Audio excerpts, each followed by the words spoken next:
Bienvenue au 5e édition de Hack in Paris. I will now go to English, which is much easier for me. How many of you, is this your first time here? Whoa, a lot of newcomers. Sistream puts on an incredible show. You're going to have a lot of interesting people to talk to, a lot of great presentations, and please, we have a lot of sponsors that have helped out to make this all possible. This is the new facility. What do you think of this new facility? Isn't it great? Yeah, I absolutely love it. I think this is, let's hear it for him. So, without getting by, we're going to be running a little behind schedule today, as you can tell, and that's okay. We will try to make up some time, and during the first break and during lunchtime. Keep in mind that around 5 o'clock, we will have a debate, a very hot debate, on vigilantism and strike-back active defense in cyberspace. So please make sure you're here. We will have alcohol for that and make it all the more interesting.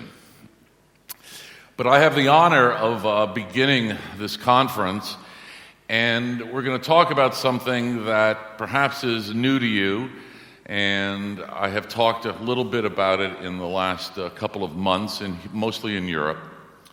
And I'm going to mess with your minds a little bit. I'm going to present an idea, a series of ideas that may be right, they may be wrong, but whatever, hopefully they can give us a new perspective, a new view of information security.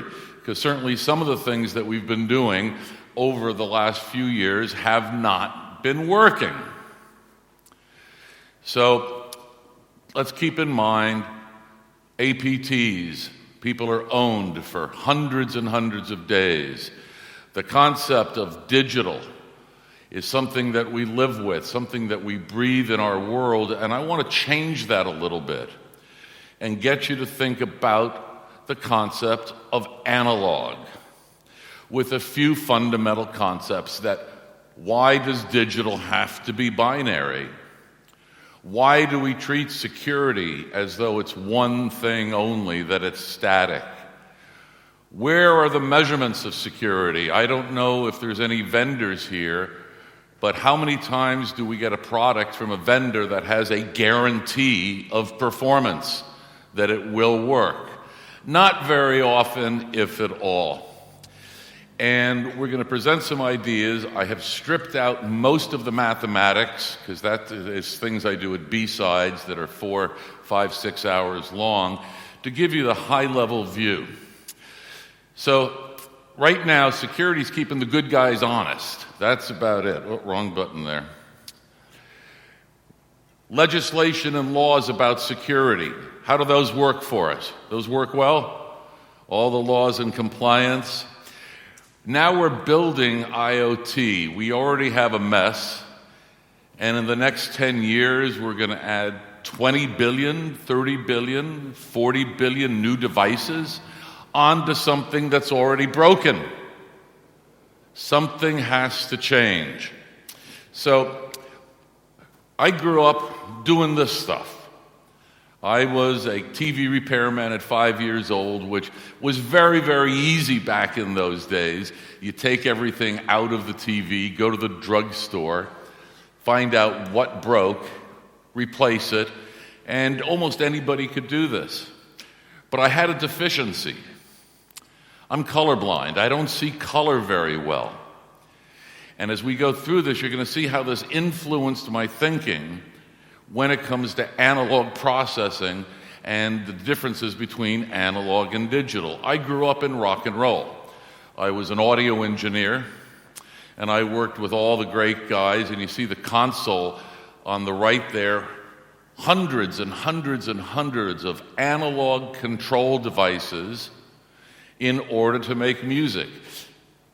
That thing with the 3 dials, that is an analog computer from 1962, 63.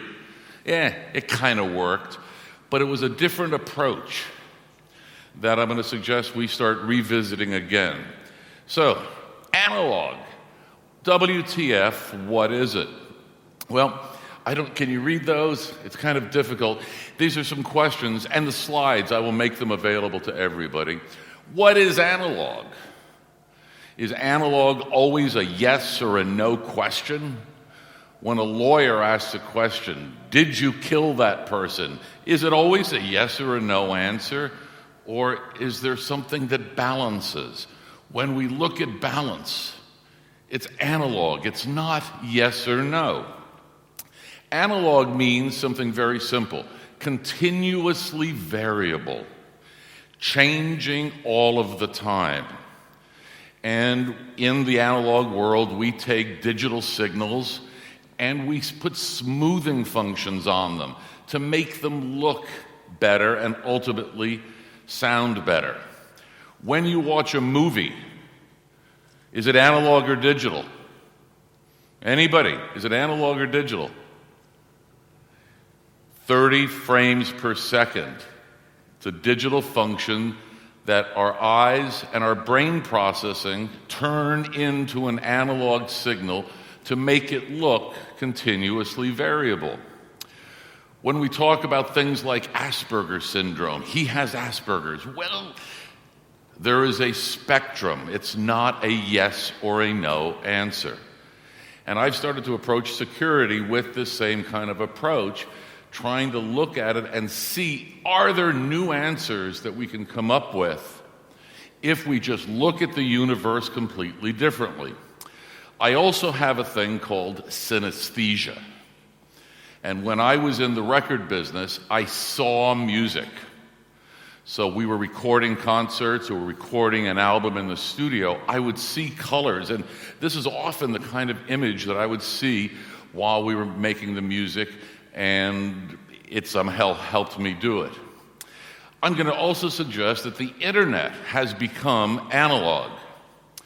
When we look at one endpoint, that might be digital, it might be binary, but the internet as a whole, including what's coming with IoT, it's a constantly changing blob. Do we really have perimeters anymore that we can say are defined digital points?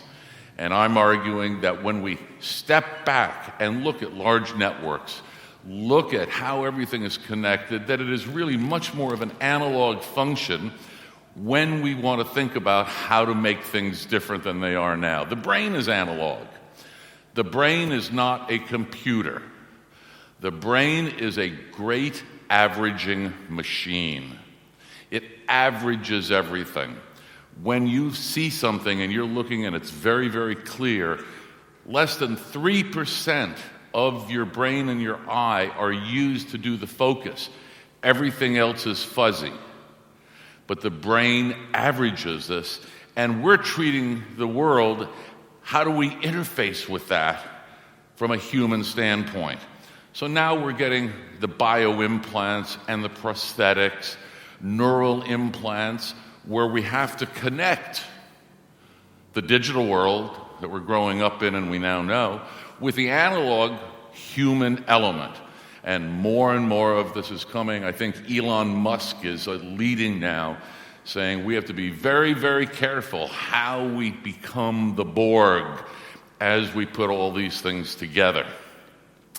So let's step back and see, how did we get into this mess that we're in right now? And the fundamental security model that we use today was developed in the 1970s. We still use it. And it was based upon mainframe computers. And the mainframe computers had a box, one wire, and a green screen. And that's how we did security. Security was done with a static mindset because the military are the ones who developed it. So when we look at military history, the Maginot Line did not work. The Great Wall of China did not work. Berlin Wall. Anything that is a static defense in the military world has never worked. But that's how we chose 40-some years ago to actually build security into our computing infrastructure such as they were. And it's based upon the concept of risk avoidance. I want no risk. So the concept was build the walls higher, and that'll keep the bad guys out. In what we do today, we say, let's add more firewalls, more controls, more defensive technologies, and that'll keep the bad guys out. That works, right? Come on, I'm getting a no from everybody here. This is what we have chosen to do. And the fundamental mechanism is called the reference monitor. And there were several people involved in the development of it, Anderson, Beebe, Bell, and LaPadula, back in the 70s, and it was very simple. We're in a one-directional communication called asynchronous.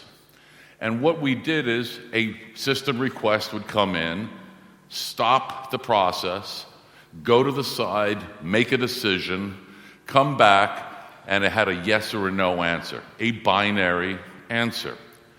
Now, this worked in a mainframe environment. What killed it all? The concept of network. Because a network is synchronous. It goes in two directions. And this was an asynchronous model that only worked in one direction. Yet we have stuck with this model because we started building technologies around that concept, and that's why every vendor today has a next generation thing that is really going to fix your problems. We're stuck in this mindset. So a number of years ago, a friend of mine, who will be in the debate hopefully this evening, gave me an idea that I started working with, and it was called Protect, Detect, Respond. And he developed it for the United States Department of Defense. So one of the questions that we began with is, here's a vault. Is that vault secure? Is it secure? Jason, is that vault secure? No, why not? Because the door is open. If the door is closed, is the vault secure, Jason? No, why not? He's going to get somebody that's get the combination. So he's going to do the social engineering thing. But technically, in the physical world, we have something and we do something for security we don't do in our world yet. A safe, a vault, has a rating. And the rating is temperature and time-based. How long will that metal sustain a torch trying to break through it? So when you ask your vendor, your firewall looks really nice. How many hours will it protect me against the Chinese? Are you going to get an answer? In the physical world, we have the answer. But in our world, we don't have it yet. And I'm going to argue it's about time. And we're going to use time throughout. And time is an analog function. It's continuously variable until you get down to quantum mechanics, and we're not going to do quantum mechanics here today. It's all about time. So we can't rate our firewall. Nobody knows. All the vendors lie.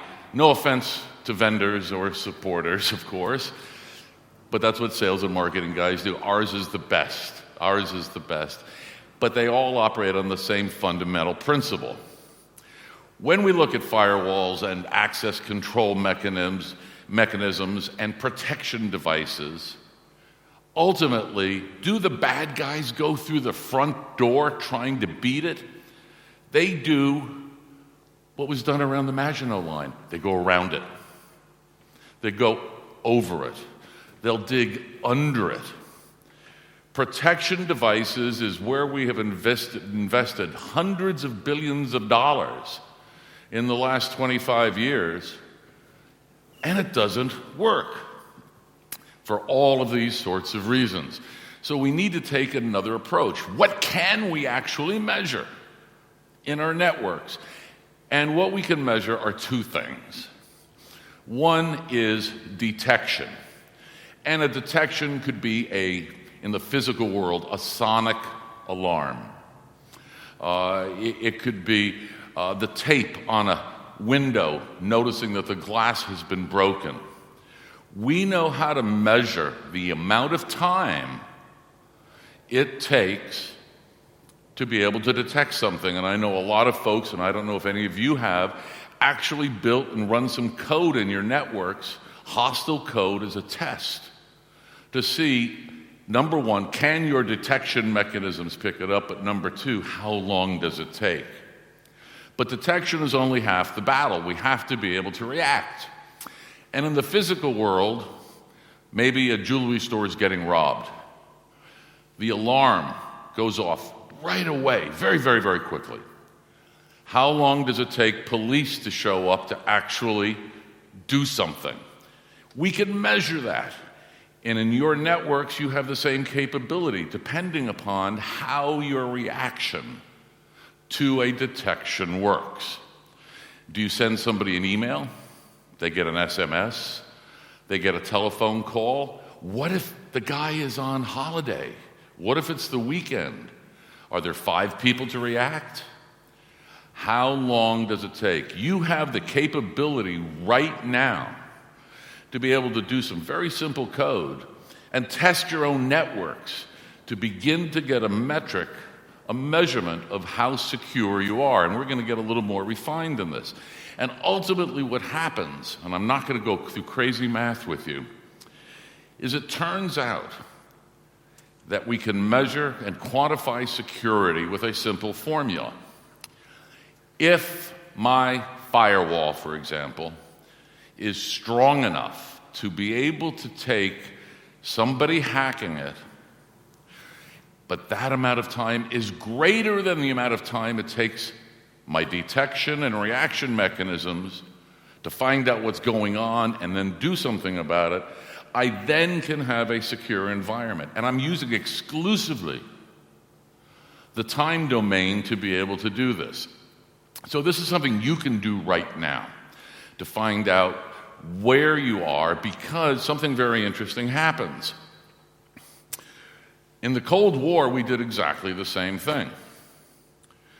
If the United States or our allies detected in the Cold War a Soviet missile launch, we had 18 and a half minutes to make a decision as to whether to shoot back or not. A time-based function in the physical world, which gives us a lot of hope for what we're trying to do in our world. So when we're looking at our detection and reaction, there's little components of it that will work in one way if you have a manual operation where the human has to get involved, or it'll go much faster if you have an automated process because you have planned out things in advance. And in my experience, the number of companies that have actually planned out responses to security events are very, very rare. They like to call in the lawyers. They like to call in the police. They want to call in management to make a decision, which makes the detection time and reaction time much bigger, which means that my protection metric is that much smaller. Some very, very simple concepts that we're going to play with. But what this gives you is an opportunity to measure your exposure time. The exposure time is your detection time plus your reaction time, because we know that protection cannot be measured. So we put on a risk management hat and look at it that way. And then we can do some math and let the guys over, not in security, but the auditors, the financial people, you can now, when you go home, measure your network and determine your exposure time to find out how much damage can be done in 5 minutes, 10 minutes, 2 hours, or in cases of China and APTs, 400 days, 600 days. We are missing the entire point of what protection really means. And a part of the problem is, obviously, people do not know what they have on their networks.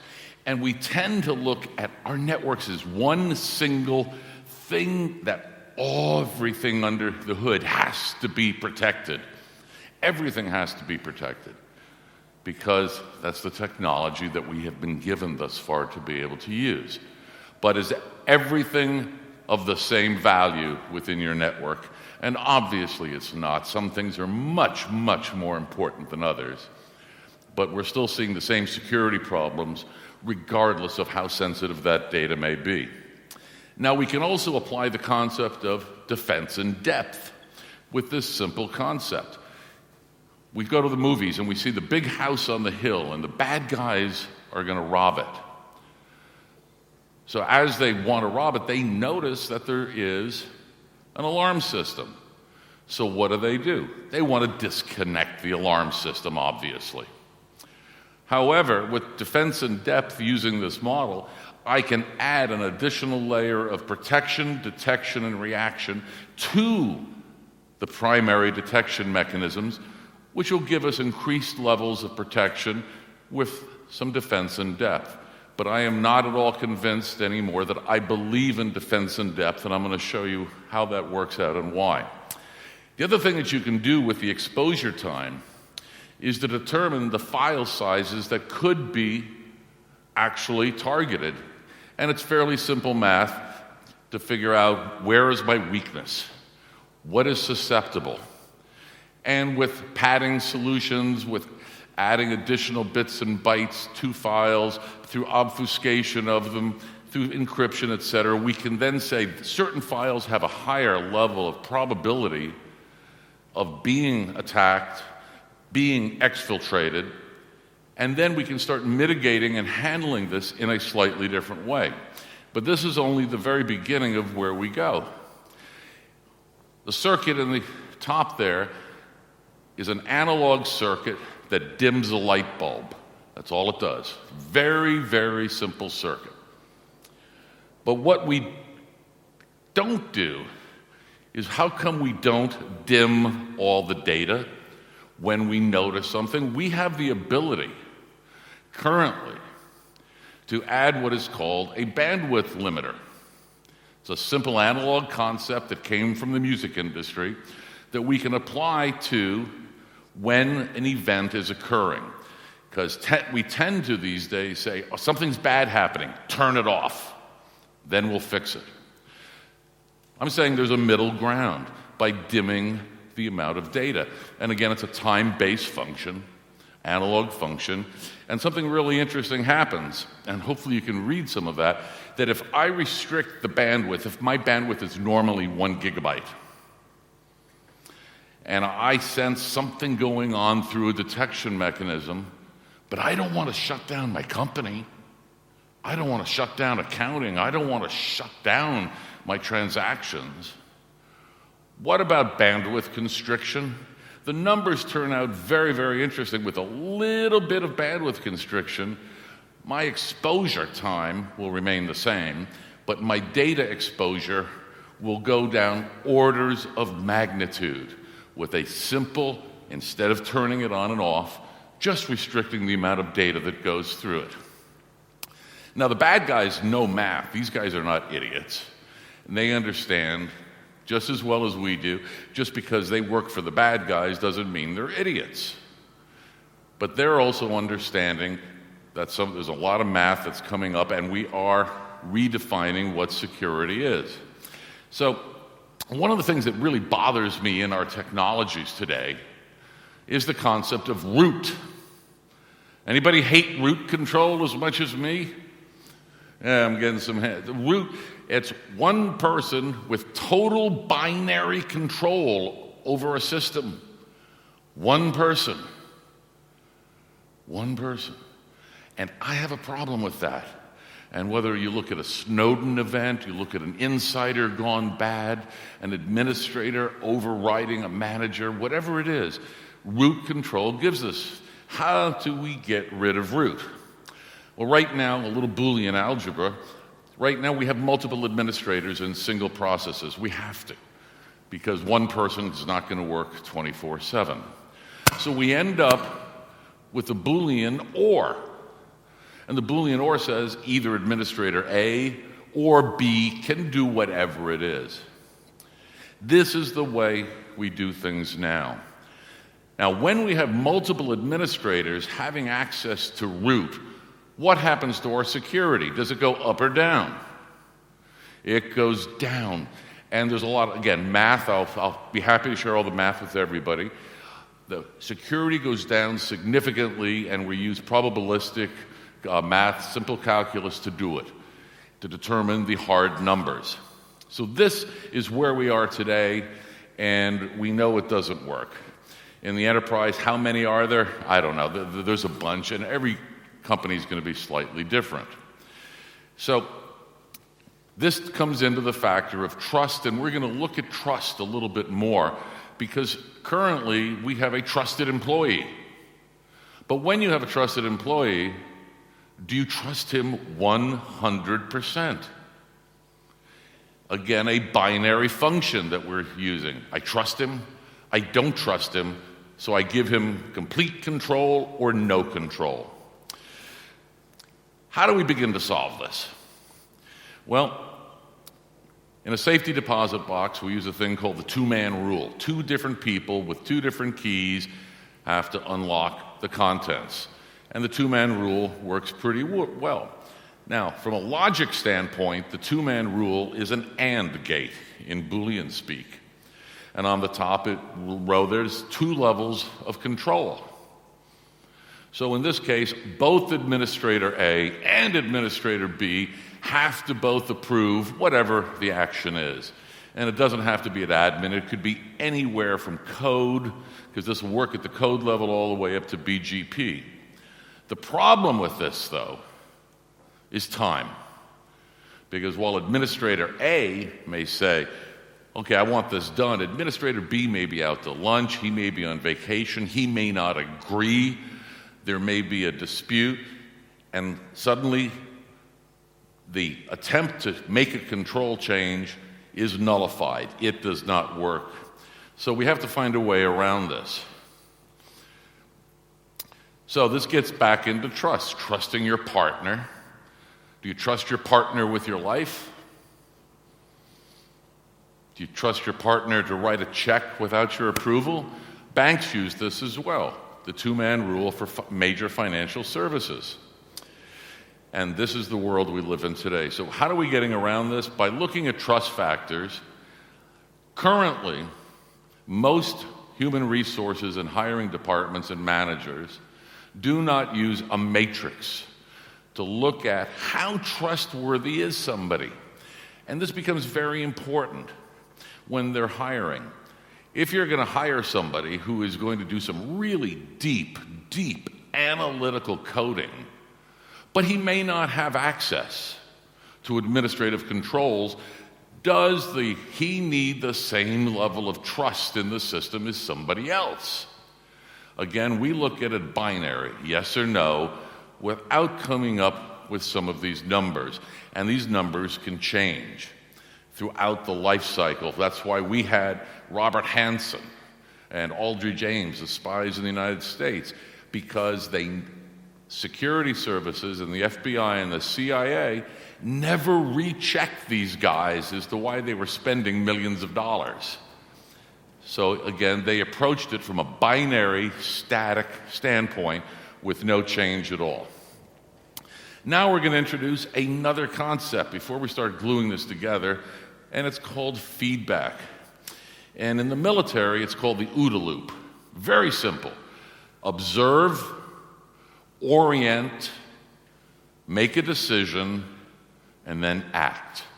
And this was developed by Colonel John Boyd in the 1980s in the United States. And it was done for aerial combat. The same thing applies to marketing and sales. I have a product idea. I'm going to test it out. I'm going to make a decision to make blue widgets. And then I'm going to re-observe. Look again, see how the market likes it, and change it.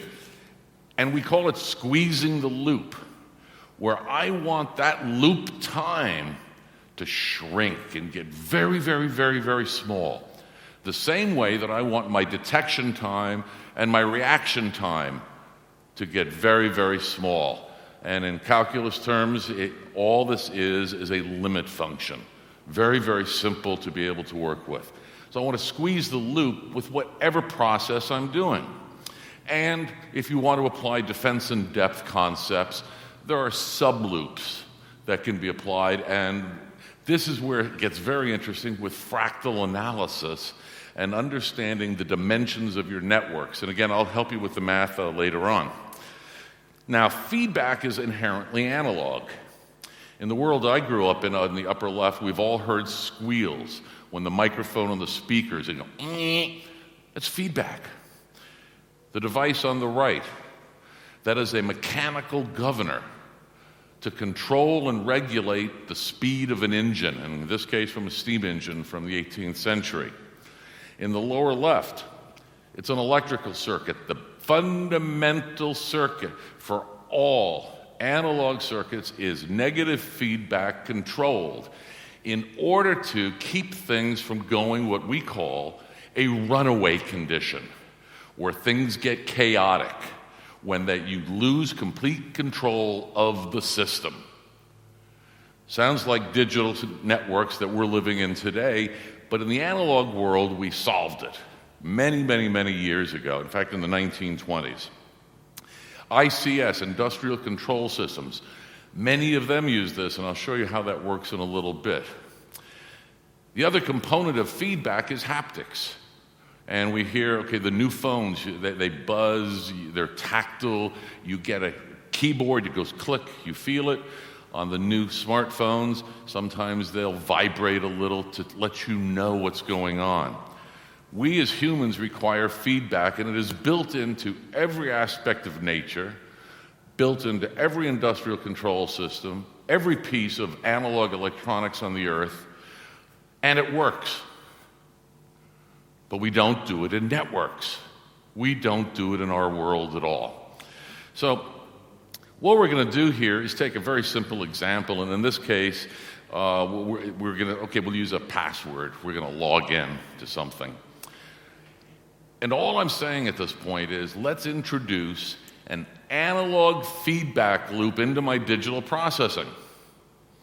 So when I make a decision, I take an action, whether it's, again, at code level, administrative level, doesn't matter, all I'm doing is starting a clock. And that clock could be 3 milliseconds, 3 microseconds, 2 days. It doesn't matter. It's a decision that has to be designed into the system. How long do I require the time to be before somebody else actually approves that primary control choice?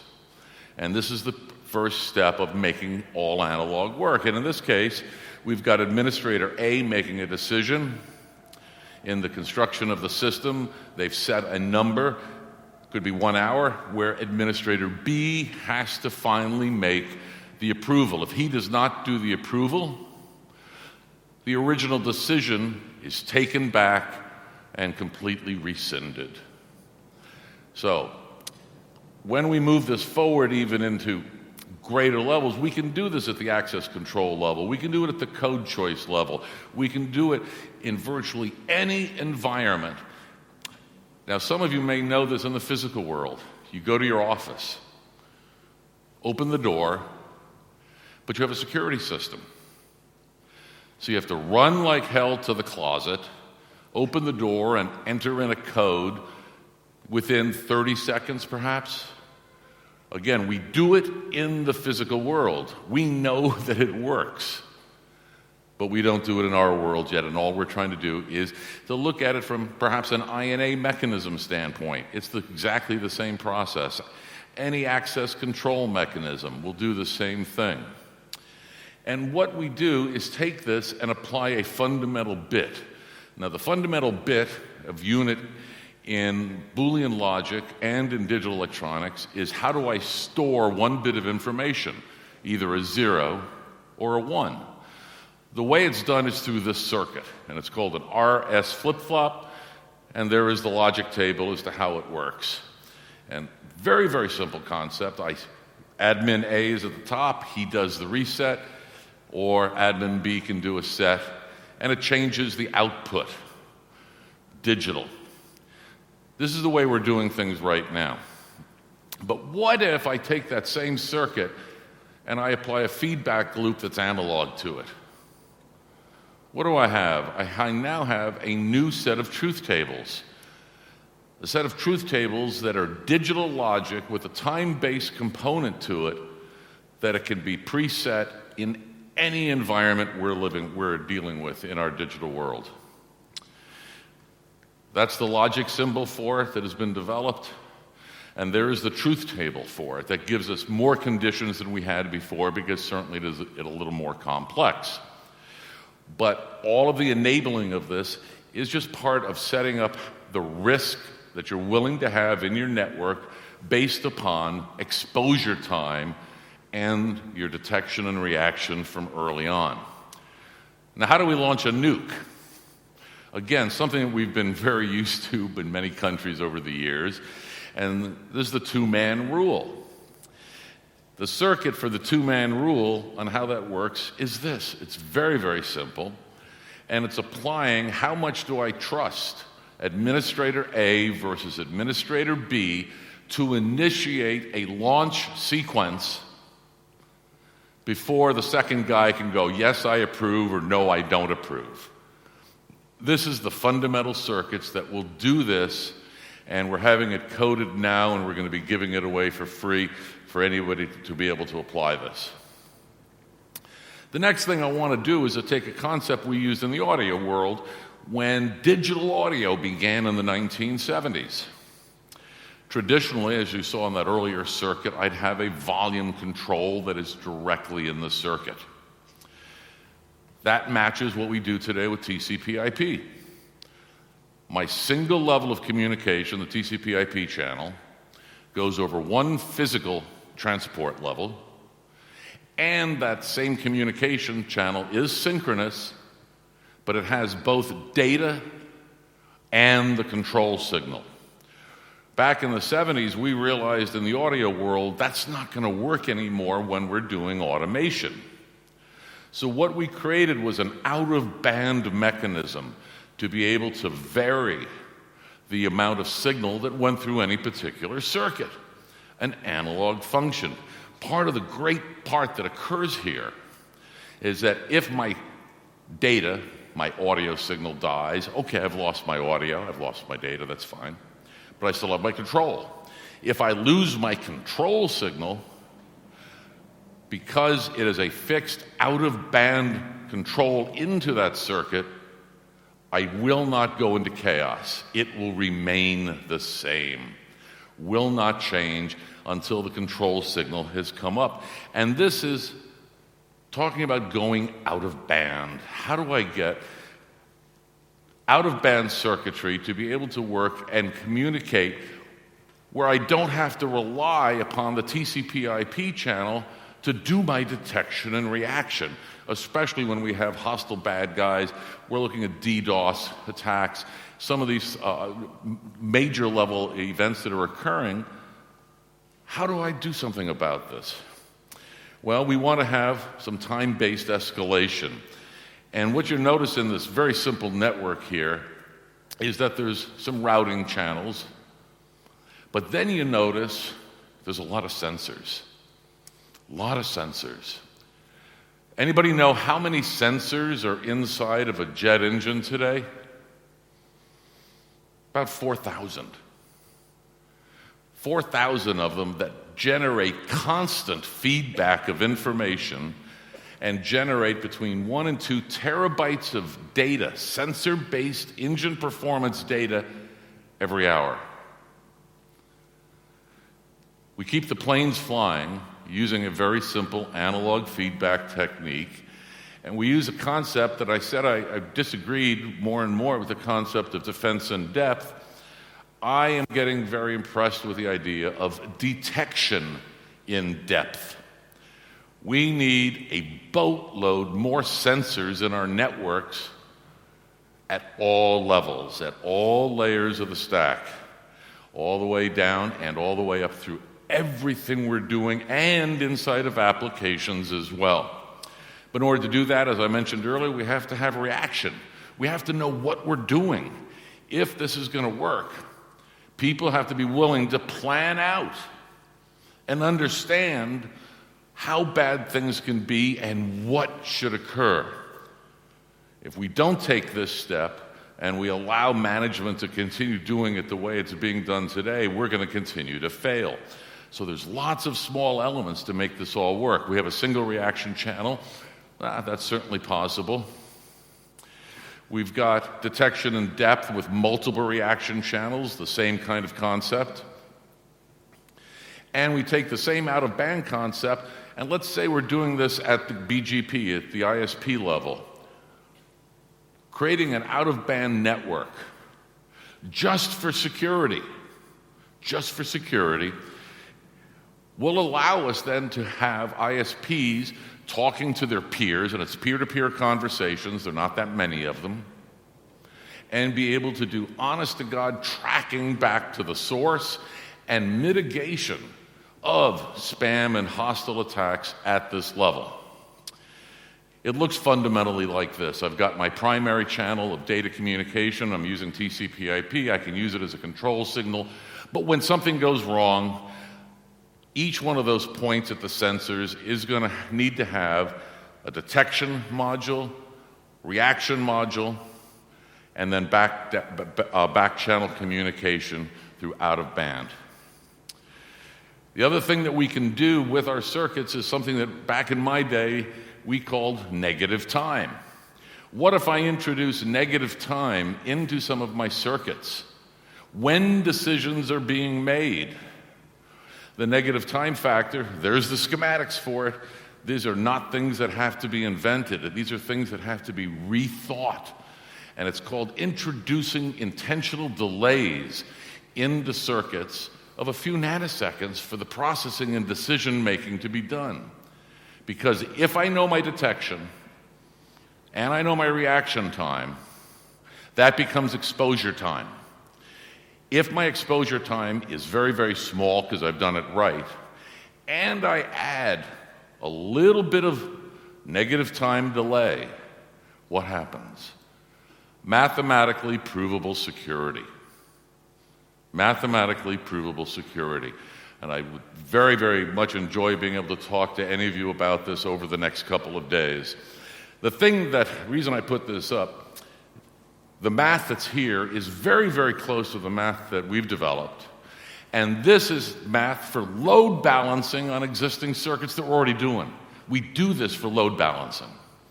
We do it for traffic stability in order to avoid chaos on certain of our circuits. We already have it. We have just never looked at it from a pure security standpoint. So analog network security for me has been an eye-opener. It allows me to look at the world in a totally different way. Every time I have a discussion with somebody, I go, well, what about the time factor? What about time? How does that fit into the equation? Because that automatically brings in an analog function and not any longer looking for a purely binary answer. These are the tenets, these are the rules, these are the fundamental pieces that I find to be exceedingly valuable. And I know that in 45 minutes I have not done this justice, but I hope to have gotten you to think maybe a little bit that looking at the world in a completely different way than we have in the past will offer us something of a path forward. And I really hope to have an opportunity to speak with many of you and for you to challenge me and for us to discuss how well some of these may work. So I want to thank you very much. Welcome to Hack in Paris, and let's all have a ball this week.